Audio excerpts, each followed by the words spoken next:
Muy buenos días, amigos televidentes, sean bienvenidos a Enfoque. Es un placer que usted nos acompañe en este viernes 25 de febrero.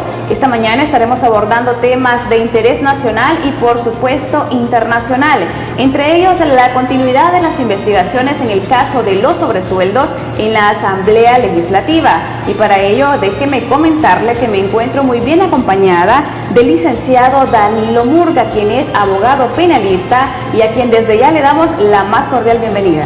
Muy buenos días, Cecilia, placer enorme estar por acá nuevamente. Bueno, muchísimo gusto por la invitación, ¿verdad? Y muchísimas gracias a nuestros amigos que nos permiten llegar hasta la comodidad de sus hogares. Así es que muchas gracias. Así es, bueno, iniciamos con la entrevista. Tenemos el conocimiento de que la Asamblea Legislativa creó una comisión especial precisamente para investigar el caso de los sobresueldos de exfuncionarios. ¿Cuál es su postura, su opinión respecto a este tema? Bueno, una pregunta muy interesante. No hemos sido testigos todos los salvadoreños, ¿verdad?, de cómo esta comisión que se creó específicamente con el propósito tal vez de investigar en algún momento el tema de los sobresueldos, ¿verdad?, ha estado llamando a interpelar a diferentes personas, a cuestionamientos, a interrogarlos, ¿verdad?, dentro de los que destacan pues efectivamente exfuncionarios, ¿verdad?, algunos de los gobiernos anteriores, y destacan también recientemente vimos a personas ya de la sociedad civil.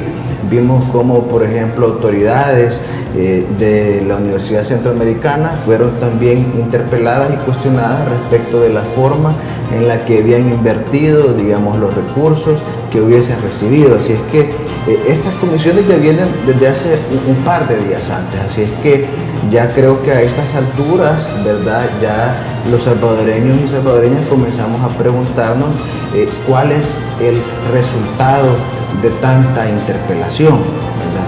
Porque decimos, ok, se les está llamando a algunos de los exfuncionarios, como les repito, pero está bien, ¿verdad? Se les expone, se les cuestiona, ¿verdad? Pero queda la duda de que si se están llamando a todos los exfuncionarios que en alguna medida esa transparencia tuvieron acceso a estos fondos públicos o no. Y me puedo mencionar un caso muy puntual desde un punto de vista de esta información periodística.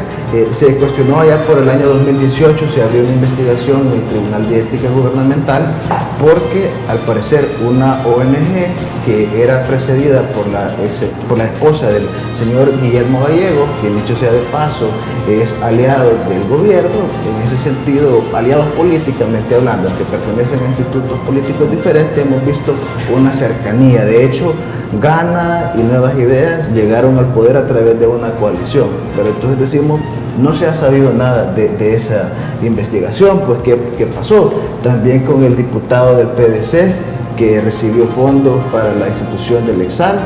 Entonces está bien, ¿verdad? Son también personas que en la medida que han recibido fondos públicos también están expuestas a estos cuestionamientos. Por lo tanto, ya a estas alturas del partido, compartiendo, ¿verdad?, tal vez en conversaciones con algún otro colega, ya comienza a generarse aquella duda, ¿no? Si al final esta comisión tiene un interés nacional o si se está utilizando los recursos del Estado para desgastar la imagen de los adversarios políticos, porque recientemente también vimos que se le llamó al señor Eugenio Chicas, ex magistrado del Tribunal Supremo Electoral, que por cierto es una figura de la política, digámoslo, del pasado, ¿verdad? Ya en alguna medida podemos decir que tuvo su ciclo, pero nuevamente lo vuelven a llamar, ¿verdad?, y le dan protagonismo. Vemos que nuevamente llega a la entrevista con sus accesorios, su marca, porque podemos decir que es una marca que él ha estado utilizando de no al Bitcoin. Vemos que pone ringtone de Cepillín. No sé a quién se refería cuando puso ese ringtone de Cepillín, pero algunas personas interpretamos como que si ya esto se está prestando ya demasiado al morbo. Y sobre esa base yo quisiera decir una cuestión. Fíjate que, Cecilia, que la Constitución de la República, ya por el artículo 131, desglosa las facultades y competencias de la Asamblea Legislativa, y ciertamente dice que tiene la competencia como para crear comisiones sobre asuntos que considere de interés nacional y al mismo tiempo de llamar a interpelar a los ministros, exfuncionarios, presidentes de instituciones autónomas que crea conveniente para abonar a esa investigación. Pero si usted lee... Y que tienen la obligación de asistir. Correcto, pero si usted lee ya un poquito más a detalle, uno comienza a cuestionarse aún más, ¿no? Y dice, bueno, ¿hacia dónde van estas comisiones? Porque si usted lee el artículo 132 de la Constitución, este es un librito que no todos lo leemos de vez en cuando, pero si tenemos, muy interesante, la si verdad. tenemos por ahí la oportunidad, dice que al final las conclusiones, investigaciones de las comisiones de la Asamblea Legislativa tienen un carácter cero de vinculante, ya sea para los tribunales, ya sea para las resoluciones judiciales o ya sea para las acciones pertinentes que en algún momento pueda iniciar la Fiscalía General de la República. Entonces, vale la pena preguntarse, al final, ¿será que no hay otras cosas más importantes en las que estos funcionarios deberían de invertir este tiempo buscando soluciones a otros problemas más importantes de nación, en lugar de estar interpelando a esos funcionarios de manera sesgada, de manera selectiva, desgastando más la imagen de los adversarios o personas con diferentes intereses políticos? ¿O será que efectivamente se le está dando un buen uso adecuado a los recursos que están destinados para destinar esta investigación? Porque si habláramos de eso, entonces, bueno, está todavía pendiente, ¿verdad? Si hablamos de que esta comisión empezó allá por el 2019, por ahí, entonces, si a la fecha el fiscal no ha presentado ningún requerimiento fiscal ante los tribunales salvadoreños, bueno, vuelvo a la pregunta inicial. ¿Será entonces que detrás de esta comisión o que detrás de este tema hay o no un tema de delito? Y si hay un tema de delito, ¿será que la política de persecución actual de la Fiscalía General de la República está orientada para ahí? ¿O será que están tratando de desviar el tema, ¿no? Porque por ahí muchas personas ya comienzan a cuestionarse. Así eso. es. Mira, está también un tema muy importante y es la transparencia. ¿Cómo consideras tú si realmente estas investigaciones se hacen por lo general a cualquier exfuncionario sin importar dependencia política? Pues sobre este tema, yo creería que estamos todavía en una tarea pendiente, ¿no? Al final, si bien es cierto, se ha llamado a estas comisiones específicamente, como repito, algunos exfuncionarios, algunas personas de la sociedad civil, lo cierto es que todavía nos queda esa duda, como le repito, porque nosotros hemos sido testigos de que personajes de la política salvadoreña hoy por hoy aparecen de la mano con el partido oficial, ¿no? De repente se comienzan a cuestionar voces como el señor Walter Araujo, que por cierto tiene proceso o varios procesos abiertos en la Fiscalía General de la República, entre otras figuras, ¿no? Ya me referí en mi intervención anterior a otros personajes de la política salvadoreña donde también se han cuestionado. Al final, está claro que no había un mecanismo, digamos, idóneo que permitiera específicamente transparentar el uso de estos fondos públicos. Entonces, por eso se dice que por ahí riñe con la ley de ética gubernamental, porque se han evidenciado casos que algunas ONG que han estado recibiendo fondos públicos en alguna medida han tenido vinculación con figuras políticas del pasado, y eso no es algo nuevo. Estaba por ahí teniendo acceso a una investigación de un periódico digital donde se ha documentado que este uso de ONG viene desde la época de Cristiani, documentado. Y que hay muchas investigaciones que faltan. Seguido específicamente del expresidente Armando Calderón Sol, la ex primera dama de aquella época, y así consecutivamente en todos los gobiernos. Así es que al final es importante que la población conozca específicamente los mecanismos que fueron utilizados de manera maliciosa para desviar estos fondos públicos, pero al final, más allá de la exposición mediática, es decir, yo creo que las personas ya estamos pensando en qué acciones se deben de tomar en cuenta, sobre todo cuando todos somos conscientes de que existen otra serie de necesidades que las personas tienen y que los legisladores bien pudieran estar utilizando ese tiempo en cuestiones más productivas. Así es, Danilo, hablemos también de que el presidente de la República, Nayib Bukele, a través de Twitter, anunció que enviará un paquete de reformas legales al Congreso, precisamente encaminadas para abordar temas o eliminar burocracia, entre otros. Bueno, específicamente sí, vemos que este mandatario, el presidente, ha sido siempre alguien que hace uso mucho de las redes sociales para enviar por ahí algunos mensajes importantes, que a propósito, algunos de ellos le dan retweet de allá por el 2018, donde estaba publicitando algunas obras que dijo que iba a hacer y que a la fecha todavía nos quedamos esperando ahí, señor presidente, por si de casualidad alguien de sus asesores ve este programa, ¿no? Pero lo cierto es que recientemente, al parecer, se ha especulado mucho respecto de estas reformas, ¿no? ¿Cuáles serían algunas, todos fuimos testigos de cómo se lanzó la Bitcoin Week, ¿verdad? Un evento que tenía, entre otras cosas, aglomerar o agrupar a una serie de personas con una cultura de criptoactivos digitales y venderles un proyecto, ¿verdad? Venderles un proyecto de país donde se les ofrece todo un marco legal y se les ofrece todo un territorio, un país donde este criptoactivo que tenía un uso 100% virtual, ahora tú lo puedes materializar haciéndolo una moneda de curso legal. Entonces, esto no se ha conocido mucho de estas reformas, pero todo parece apuntar que está orientado a otorgar beneficios, ya sea fiscales, ¿verdad?, en materia de impuestos a las personas que inviertan en Bitcoin. Será también que están dando también incentivos migratorios, de repente estatus de nacionalidad o estatus de, en alguna medida, de ciudadanía o de por lo menos de residencia a personas que inviertan X o Y cantidad de dinero en materia de criptoactivos. Genera expectativas, pero esto no es algo nuevo.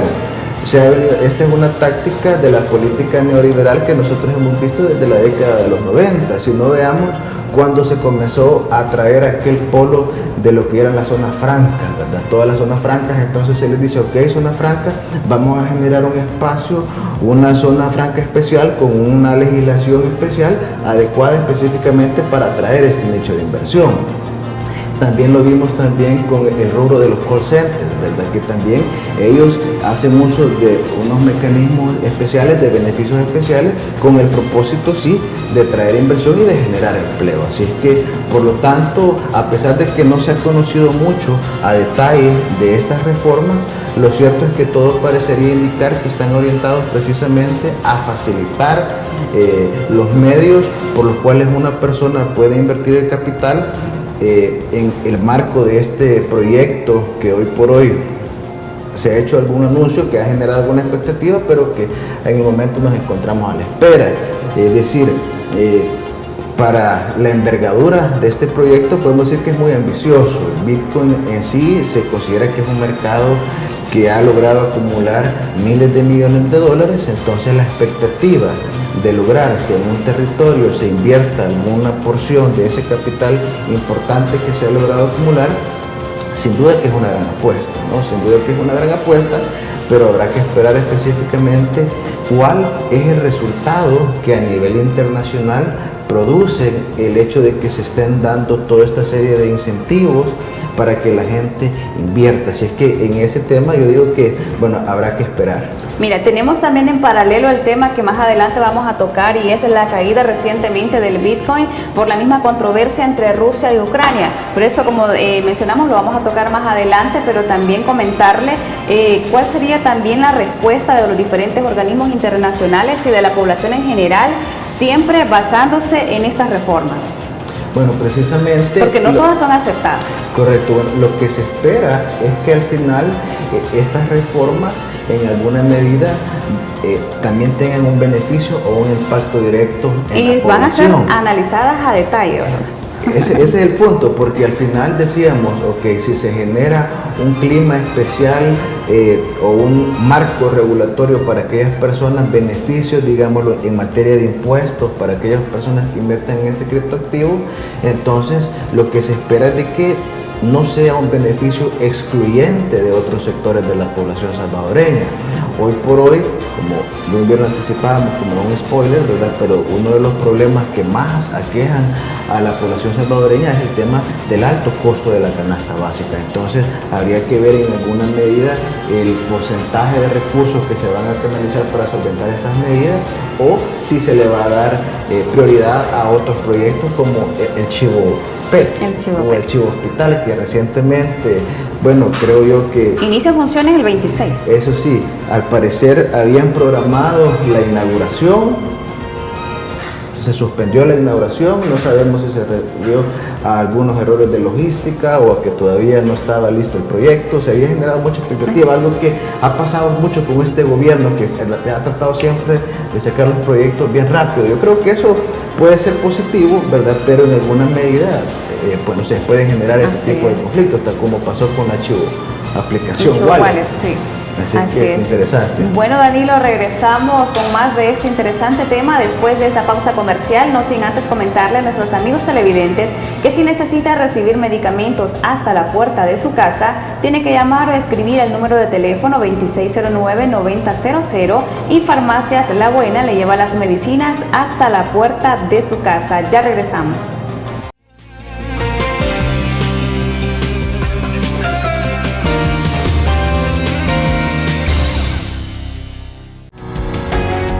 Samvar, una empresa que cree en la sostenibilidad ecológica y en la cultura de productos biodegradables en El Salvador, decididos a proveer las mejores soluciones en limpieza, porque cuidar el medio ambiente es tarea de todos.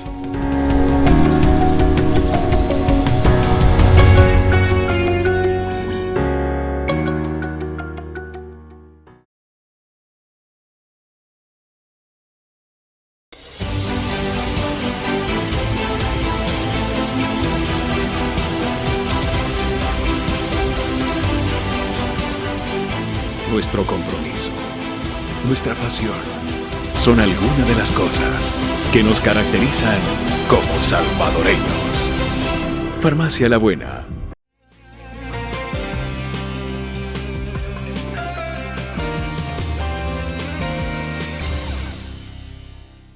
Muchísimas gracias por continuar con nosotros y en este bloque vamos a conocer la discusión de un proyecto de reformas a la Constitución de la República, Danilo. Bueno, interesante ese tema, ¿no? ¿Qué reformas se vendrán a incorporar? Por ahí se estaba discutiendo mucho el tema de las reformas a la Constitución. Fíjese que sobre ese tema también comienzan a generarse... ¿Incorporarse o a reformarse en sí? Ok, sobre ese tema comienza a generarse, digamos, una serie de especulaciones, porque uno de los funcionarios, ¿verdad?, que se ha dedicado prácticamente, podríamos decir de lleno, porque yo no lo he visto mucho, es al señor vicepresidente de la República, Félix Ulloa, ¿verdad?, quien al parecer, por lo que se ha dado a conocer a través de las redes sociales, ¿verdad?, que no ha sido mucho, no ha sido una consulta sumamente amplia, pero se ha comenzado a analizar, ¿verdad?, posibles reformas a la Constitución, ¿verdad? Entonces, es un anteproyecto que se ha manejado de esta manera, es decir, el señor vicepresidente Félix Ulloa, sus asesores, ¿verdad?, y se ha conocido que han iniciado un proceso de consulta, ¿verdad?, con algunos grupos de la sociedad civil.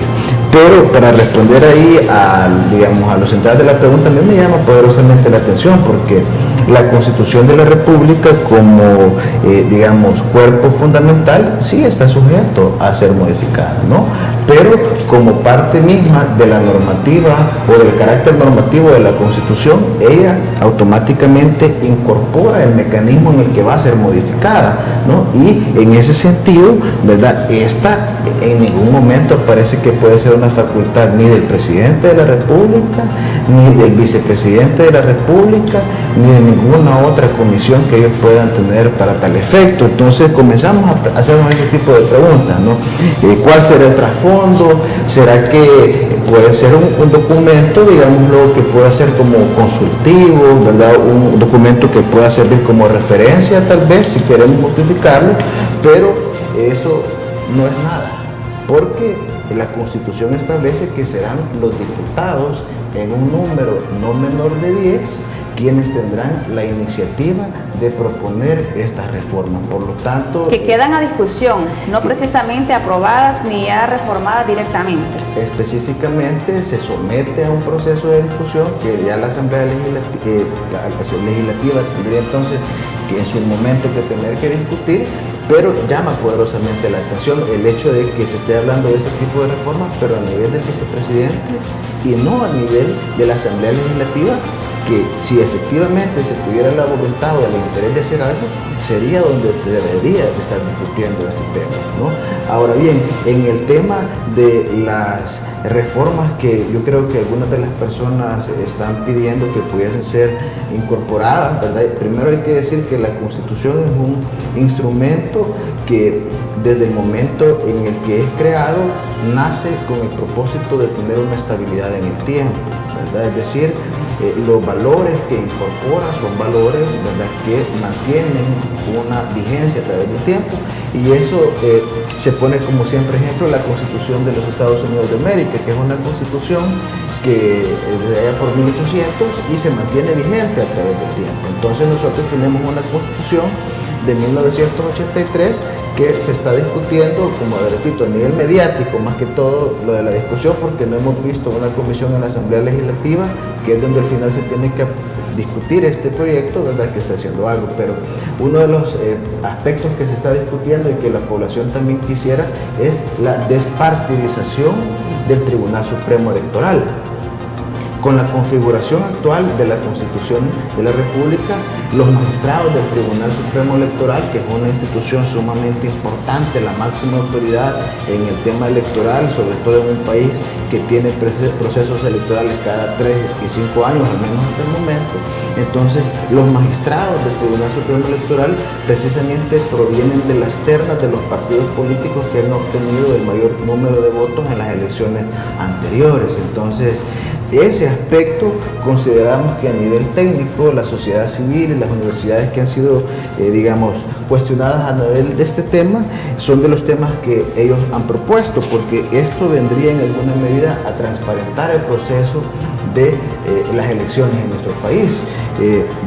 Resultaría un poco, lógico el pensar que pueda eventualmente existir un tema de conflicto de intereses, ¿no? Si yo provengo de un partido político que ha obtenido una cantidad importante de votos, entonces en alguna medida, por lo menos, han considerado el sector académico que es válido cuestionar específicamente la imparcialidad con la que estos funcionarios van a desempeñar su cargo. Entonces, por ahí sería uno de los temas que se esperan que se incorporen, pero, como repito, este tema no ha sido incorporado en la Asamblea Legislativa. Sí.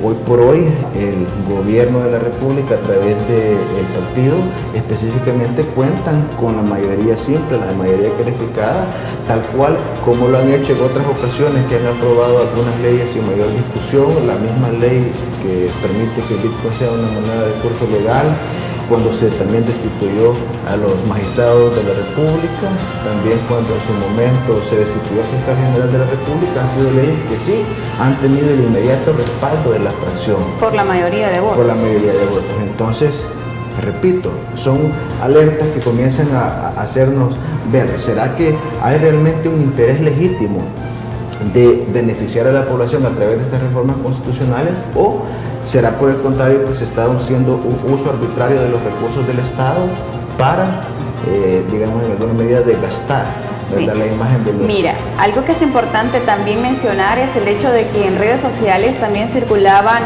solicitud para que escuchen a diferentes organismos, inclusive al pueblo salvadoreño, qué reformas o qué cambios ellos desearían incorporar. Es decir, escuchar los intereses de la población, dejando de lado partidos políticos, dejando de lado intereses diferenciados.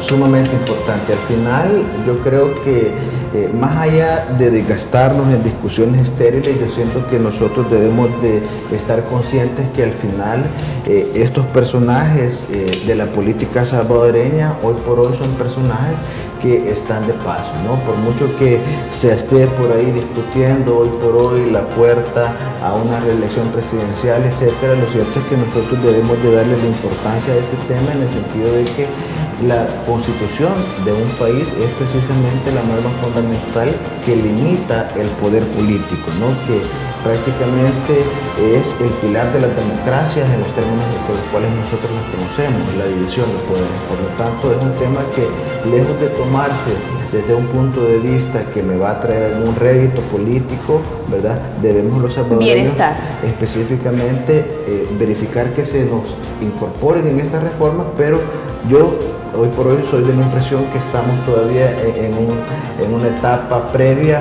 en una etapa donde el mismo vicepresidente de la República no tiene ninguna facultad constitucional para poder ni siquiera intentar hablar de este tema. Como repito, la Constitución es clara cuando establece las facultades constitucionales, ¿no? Y esta es una facultad exclusiva de los diputados. Danilo, en relación al trabajo del actual fiscal general Rodolfo Delgado, ¿cuáles serían las principales ventajas o las principales iniciativas que se deberían cambiar a tener en cuenta?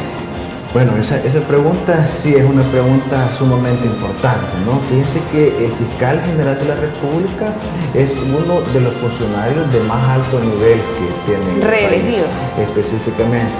Bueno, algunos dicen elegido una vez, electo una vez, porque la vez anterior dicen que solo fue a suplir el espacio, como la fiscalía había quedado acéfala porque habían destituido sin ninguna razón legal aparente al exfiscal Raúl Melara. Entonces él llega, ¿verdad?, a hacer el trabajo que le habían encomendado y posteriormente se le da el voto de confianza y es electo. Entonces, repito, es un trabajo muy delicado, ¿verdad?, según el artículo 193 y siguientes de la Constitución, por si alguien de repente le quiere ir a dar lectura, ahí también aparecen desplegadas las facultades que tiene el fiscal general de la República. Dentro de estas destaca precisamente la investigación del delito en coordinación con la Policía Nacional Civil, pero a mí también me parece que de las más importantes, el ejercicio de la acción penal, lo cual en palabras comunes equivaldría a decir al ejercicio de solicitar la aplicación de juicios ante los juzgados salvadoreños por la comisión de delitos, ¿verdad? Y según tu postura, sinceramente, ¿se está trabajando en ello o se está dejando como de lado? ¿Falta todavía más? Pues yo creería de que el actual fiscal ha estado ya en alguna medida implementando su política de persecución penal, pero hasta este momento queda todavía en el tintero si es una política de persecución penal inclusiva, general, ¿verdad?, que se aplique de manera, podemos decir, imparcial a todos los actores, o si hablamos siempre de una justicia selectiva. He visto que muchas organizaciones sociales, el principal reclamo que le hacen al actual fiscal es que ponga atención al tema de los desaparecidos, porque mucho se ha estado por ahí hablando a través de propaganda de medios oficiales el hecho de que hay días que no se reportan homicidios, por una parte.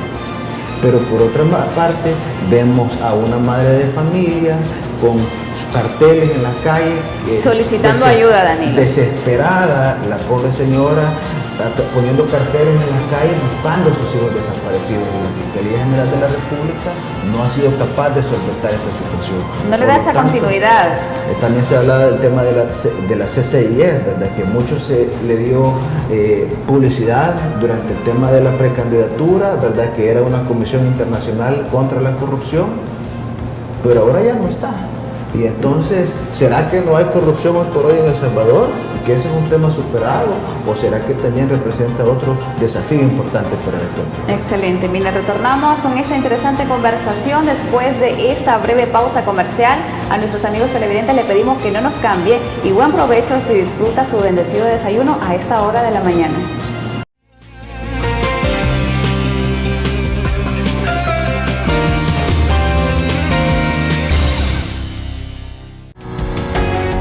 Samvar, una empresa que cree en la sostenibilidad ecológica y en la cultura de productos biodegradables en El Salvador, decididos a proveer las mejores soluciones en limpieza, porque cuidar el medio ambiente es tarea de todos.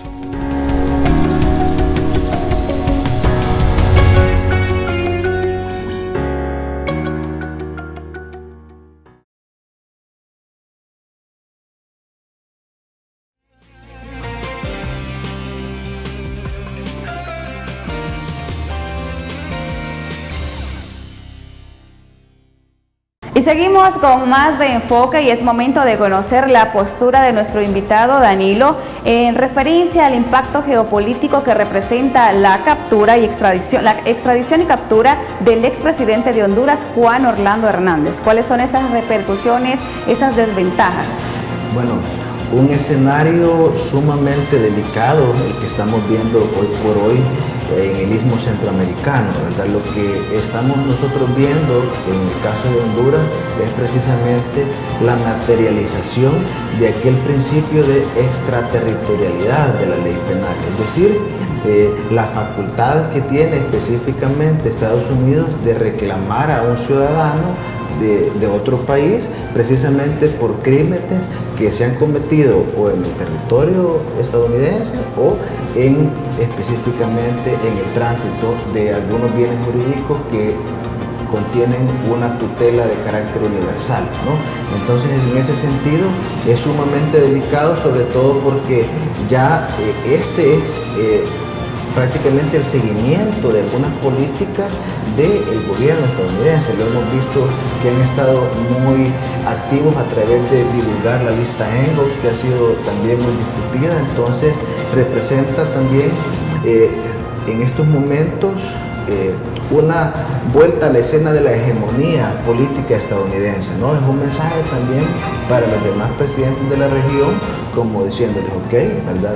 A través de los tratados internacionales que han sido incorporados, ¿verdad?, a la legislación de cada uno de los países, y en ese sentido le otorgan esa facultad a los Estados Unidos de América. Entonces, si se dañan los bienes jurídicos tutelados universalmente o si se comete un delito de naturaleza extraterritorial como el que se le acusa al señor expresidente de Honduras, entonces está la posibilidad de que se extradite a cualquier otro de sus funcionarios. Y es que esto tampoco es algo nuevo. También en la historia, nosotros si revisamos un poco, no es el primer expresidente o el primer funcionario, el expresidente Juan Orlando Hernández, el que va a ser extraditado a Estados Unidos por tema de la comisión de algún delito. Lo vemos en Guatemala, el señor en su momento, el expresidente Alfonso Portillo, fue extraditado en su momento. También el expresidente de Panamá, apellido Martinelli, fue también en su momento extraditado precisamente por, recordemos, la supuesta comisión de delitos. Hay que decirlo, el señor Juan Orlando Hernández le asiste a la fecha el principio universal del derecho, por lo tanto se le considera inocente hasta que no se le compruebe lo contrario, pero tiene el antecedente de que se le condenó también al hermano recientemente por temas de narcotráfico, y así la lista es larga. Pudiéramos llegar al señor Noriega, también en Panamá, que Estados Unidos también... Y en nuestro país de igual manera, ¿verdad? Y en nuestro país, bueno, estamos por ahí con la lista. Nuestro país hoy por hoy tiene un proceso bastante difícil, bastante duro, ¿no? No tenemos salvo el ex vicepresidente Saca, que es el único que fue condenado a través de un procedimiento abreviado, ¿verdad? Pero en la historia reciente, hubo un presidente que falleció enfrentando un proceso judicial. Por lo tanto, no podemos decir que se le condenó, no se le comprobó, falleció siendo inocente, ¿no? Tenemos por ahí otros expresidentes que se encuentran con procesos abiertos en El Salvador, ¿verdad? Pero que por lo menos hasta esta fecha no hay una condena todavía. Habrá que ver cómo evoluciona este proceso. Hay países que han superado estas etapas, por ejemplo, Brasil. Brasil en su momento, el expresidente Ignacio Lula da Silva enfrentaba acusaciones serias por corrupción, ¿verdad? Pero es un país con instituciones más fuertes, más independientes, ¿verdad? Y superaron en su momento ese impasse, ¿no? Entonces yo creería que El Salvador está todavía en esa línea. Yo espero que nuestras instituciones y los profesionales que están a cargo de la dirección de estas instituciones sean muy éticos en el ejercicio de sus cargos, sobre todo, como estábamos hablando anteriormente, un funcionario de la línea del Fiscal General de la República, para que pueda entonces dar cumplimiento a las demandas, ¿no? Por ahí se había discutido, yo no lo quisiera mencionar como una especie de revictimización, pero por ahí estaban mencionando el tema de las fosas que es allá en Chalchuapa, ¿no? De una fosa nueva también en Nuevo Cuscatlán. Que no se le da la continuidad de vida. Entonces, ese es el punto, ¿no? Más allá del tema de que si extraditan a un presidente o más allá del tema de cómo sube o baja en el rango de la popularidad, yo creo que hay aspectos bien puntuales a los cuales se les ha dejado de dar respuesta. Así es que creo yo que estaríamos nosotros obteniendo una respuesta positiva en las próximas semanas por parte de estos funcionarios. Danilo, no podemos dejar de lado este tema, estamos en crisis mundial, estamos hablando de la declaratoria de guerra por parte de Rusia contra Ucrania. Tenemos que esto afecta a nivel mundial, como ya mencionamos, el precio del petróleo, el barril anda rondando los $100, casi después de más de 5 o 7 años, si no me equivoco. Tenemos también la caída inminente del Bitcoin y tenemos también la inflación en el precio de los productos de la canasta básica. Bueno, sin duda a nivel mundial, a nivel político, a nivel del derecho internacional, ¿verdad? Estamos ante una crisis que esperamos... Que afecta mundial, que las personas no lo ven así, pero realmente somos afectados. Somos todos afectados a nivel mundial, específicamente un país como El Salvador, ¿verdad? Que no tiene recursos en materia de petróleo. Mucho se nos decía por allá en aquel tema del miedo, ¿verdad? Durante las elecciones presidenciales, que vamos a ser como Venezuela. Y mira nada más el precio del galón por combustible. Venezuela tiene petróleo, nosotros no tenemos petróleo, entonces por lo tanto se genera un impacto directo en la economía salvadoreña. Pero esto, ¿verdad? Uno siempre puede decidir ver el vaso medio lleno o ver el vaso medio vacío, ¿no? El Salvador, a pesar de ser un territorio pequeño físicamente hablando, pero se da el lujo de tener vastas, amplias cantidades o extensiones de terreno como tierras ociosas, ¿no? Recientemente se conoció un informe del PNUD donde se dice que aproximadamente un 20% de la población que reside en el Triángulo Norte, es decir, entre Guatemala, Nicaragua, Honduras y El Salvador, se encuentran en un ámbito de inseguridad alimentaria. Quiere decir que ante un escenario global donde hayan incrementos en el tema de la canasta básica, la seguridad alimentaria de estas personas está en peligro. Entonces, ¿por qué digo yo que puede ser una oportunidad? Porque las actuales autoridades del Ministerio de Agricultura y Ganadería podrían en ese sentido apoyar más a los agricultores, específicamente reactivar este sector que se encuentra hoy por hoy de repente desprotegido. Pero para ello, Danilo, estamos hablando también de una inyección de capital dirigida exactamente a pequeños agricultores.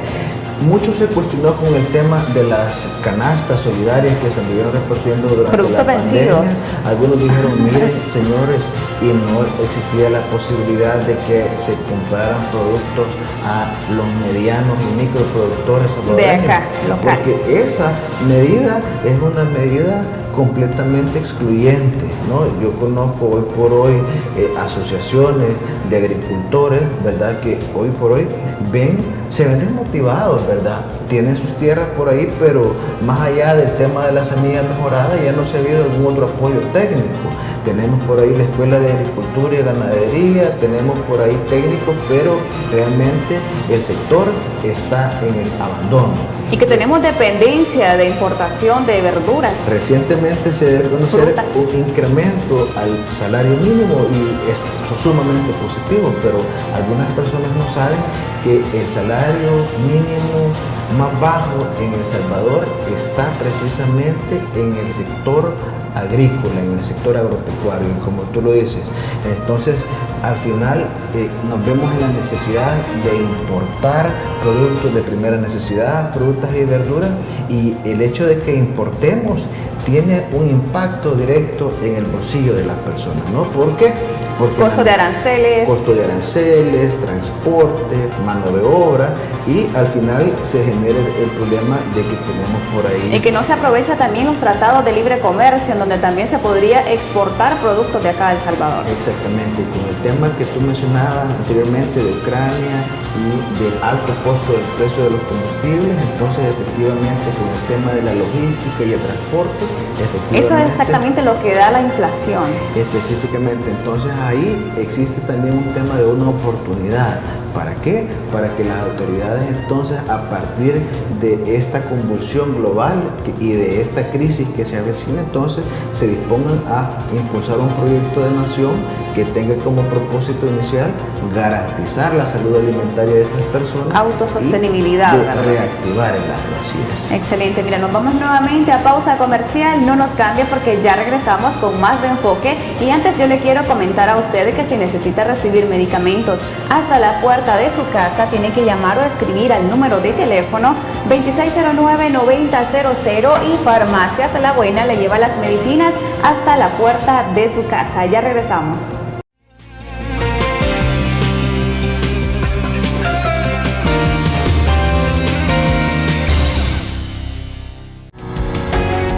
Samvar, una empresa que cree en la sostenibilidad ecológica y en la cultura de productos biodegradables en El Salvador, decididos a proveer las mejores soluciones en limpieza, porque cuidar el medio ambiente es tarea de todos.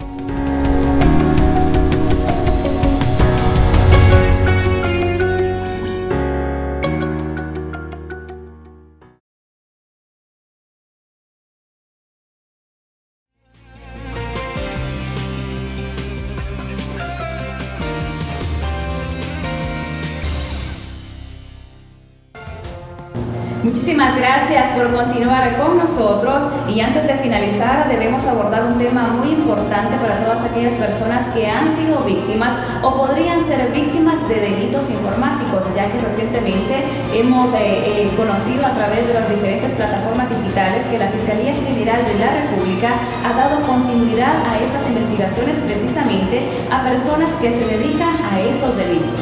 Bueno, importante también lo que está pasando, ¿verdad? Y es que no podemos dejar de lado el hecho de que el crimen, también los criminales tradicionales y las estructuras se están innovando, Dani. han mutado. Entonces ya ahora pasamos de aquel clásico ladrón que se ponía un antifaz y aquella camisa, ¿verdad? O alguna máscara para ocultar su identidad, allá un verdadero cambio en la estructura de estos grupos donde ahora ya hacen uso de las herramientas tecnológicas y esto efectivamente representa, decíamos en todas luces, una dificultad para las autoridades, ¿no?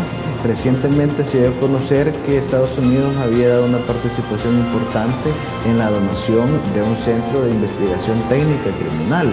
Entonces, en ese sentido, bueno, estamos todavía a la expectativa de los aportes que se puedan dar, porque en ese sentido muchas personas han sido víctimas. Danilo, perdón que te interrumpa. Claro. Y en el caso de las instituciones financieras que han tenido muchos usuarios de cuentas de ahorros que han sido estafados a través de medios informáticos realmente acá en el país, ¿se le da esa continuidad a la investigación o se ha dejado nada más así que con el tiempo y llevando a la gente? Importante esa pregunta. Fíjate que en este sentido podemos decir de que El Salvador, hay que decirlo, ha sido un país donde tradicionalmente han ocurrido este tipo de estafas piramidales, porque en alguna medida esto ha sido abonado por la falta de oportunidades de las personas. De repente se hace un anuncio de que con el Bitcoin se puede generar algún nivel de ingresos y entonces las personas corren a las redes sociales, de repente ven por ahí algún anuncio y esto puede, desde el punto de vista de la victimología, ¿verdad? Se dice que es un factor determinante para que esta persona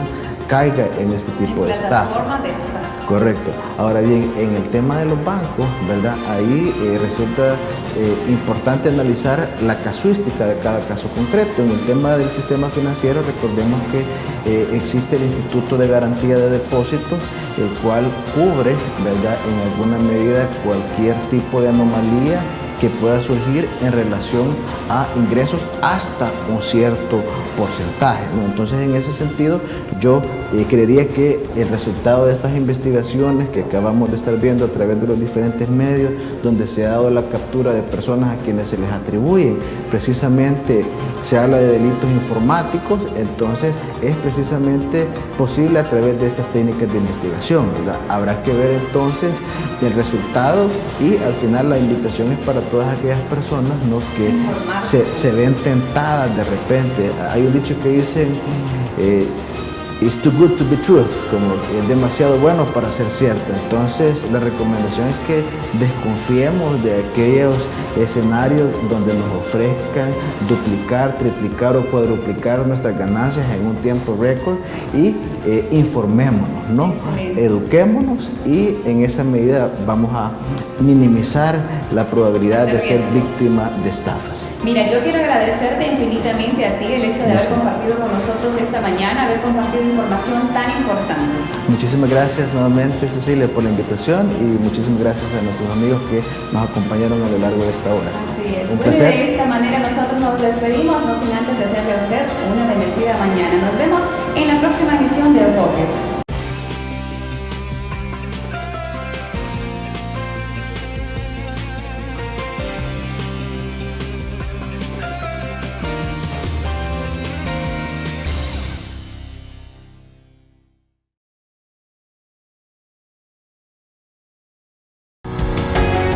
Samvar, una empresa que cree en la sostenibilidad ecológica y en la cultura de productos biodegradables en El Salvador, decididos a proveer las mejores soluciones en limpieza, porque cuidar el medio ambiente es tarea de todos.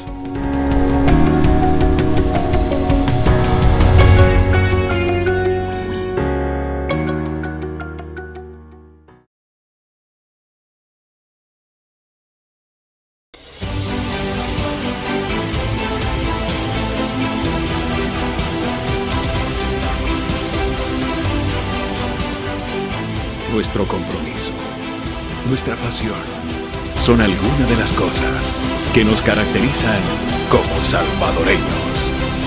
Farmacia La Buena, la farmacia de todos.